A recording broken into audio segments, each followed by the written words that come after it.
Where are you on affirmative action? Against. Why? Well, you can only do one of two things. You can either just judge people individually, or you can judge them by groups. This whole notion that you're going to come out with a compromise, I would defy anybody to come out with a compromise on that. You're going to do one of those two things. Now, you can pretend to be doing other things, but that's all you're going to do. Those are the only two choices you really have in the end.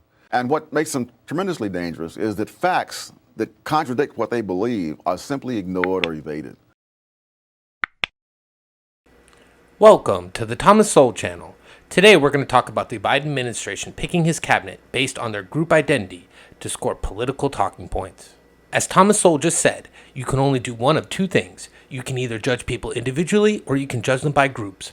Those are the only two choices you have in the end. Again, I'm quoting, continuing on this theme, the implicit assumption of evenness or randomness of outcomes in the absence of human interventions has been enough to turn a search for causation into a search for blame.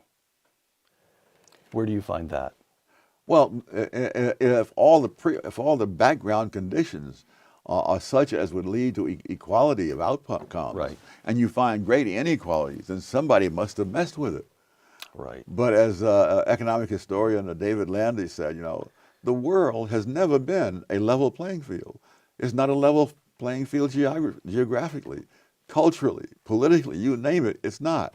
Number one, I committed that if I'm elected president, have an opportunity to appoint someone to the courts, I'll appoint the first black woman to the courts. It's required that they have representation now. It's long overdue. Secondly, if I'm elected president, my cabinet, my administration will look like the country. And I commit that I will, in fact, I'll pick a woman to be vice president. There are a number of women who are qualified to be president tomorrow. I would pick a woman to be my vice president. You just committed here tonight that your running mate, if you get the nomination, will be a woman? Yes. Okay. Senator, just to be clear, the vice president committed to picking a woman as his running mate. If you get the nomination, will you? In all likelihood, I will. Last night, you also said, and you surprised some folks by saying if elected, you would appoint a black woman to the Supreme Court. And I wanted to ask you, what about your number two spot? What about vice president? Have you already started to have conversations with folks? I've begun to think about that in terms of both women of color, Latinos, and men of color, but also on others who, in fact, share my philosophic view of what to do. Would Kamala Harris fit that bill? I think so. Well, you can only do one of two things. You can either just judge people individually, or you can judge them by groups. This whole notion that you're going to come out with a compromise, I would defy anybody to come out with a compromise on that. You're going to do one of those two things.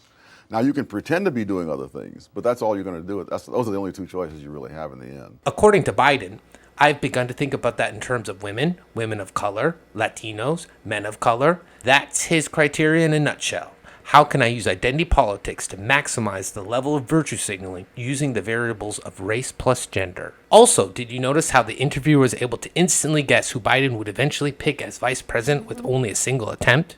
Would Kamala Harris fit that bill? I think so. Because the interviewer assumed correctly that if Biden were to select from a sample that includes a politician that is female plus black, Biden's entire sample of possible choices was one person, Kamala Harris, who has a shady record of how she got into politics, a questionable record as a prosecutor, who hadn't even served a single term in the Senate, has no business or administrative experience, who couldn't even poll at 1% or win her home state, and was the first candidate to leave the Democratic primary. My cabinet, my administration will look like America. Last I heard, over half of the people in America are women, and that will be the representation in my cabinet and my administration. The very notion that you would expect groups to be evenly represented is staggering when you realize the tremendous difference in backgrounds from which all groups come. When you realize that cultures tend to endure over a period of time beyond a single generation. And so there's no reason to think that groups who come from Germany and Ireland to the United States are going to be all the same in a generation or two, because they're not. And still less people who come from more distant cultures, from Asia, from Africa, from other parts of the world. That's nonsense. But I find that throughout the world. If you look at Malaysia, for example, The Chinese are the large minority. They are about a third or more of the Malaysian population. They're evenly represented in the colleges. The Chinese are outnumbered 3-1 by the Malays in liberal arts. They outnumber the Malays 8-1 in science and 15-1 in engineering. If you look at Asians in the United States who get PhDs, and here we're talking about a select group, you find that they're outnumbered about 3-1 by Hispanics who get PhDs in history, but they outnumber the Hispanics 10-1 in chemistry. That nowhere do I find this even spread of people that you look for. And I think the reason is very simple, that human beings are not random events. Well, That we all have histories, and there are values that come out of those histories, and we have things that we want to do and things that we don't want to do. Both Joe Biden and Bernie Sanders claim to want their cabinet to, quote, look like America, meaning they will choose their cabinet with quotas and identity politics instead of choosing their cabinet based on individual merit. From the article Race Rationales vs. Result. Scholars who have spent years studying racial and ethnic groups in countries around the world fail to find anything resembling proportional representation in universities, industry, the military, or anywhere else, except where there are quotas. Yet the prevailing dogma has continued to insist that anything other than proportional representation is odd and suspicious, when in fact it is the norm. It is demographic representation that is the exception. Let me give you some more examples where people are chosen explicitly on merit and see whether these outcomes look like America with proportional representation. Should blacks, who are 13% of the population, get 75 to 80% of the positions in the NBA?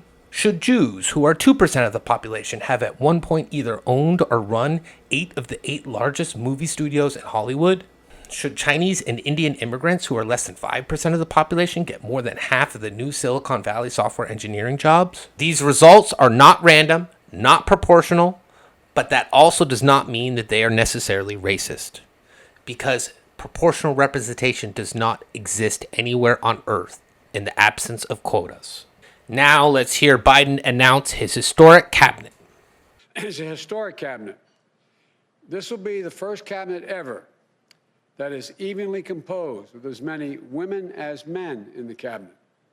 This will be the first cabinet ever with a majority of people of color occupying this cabinet.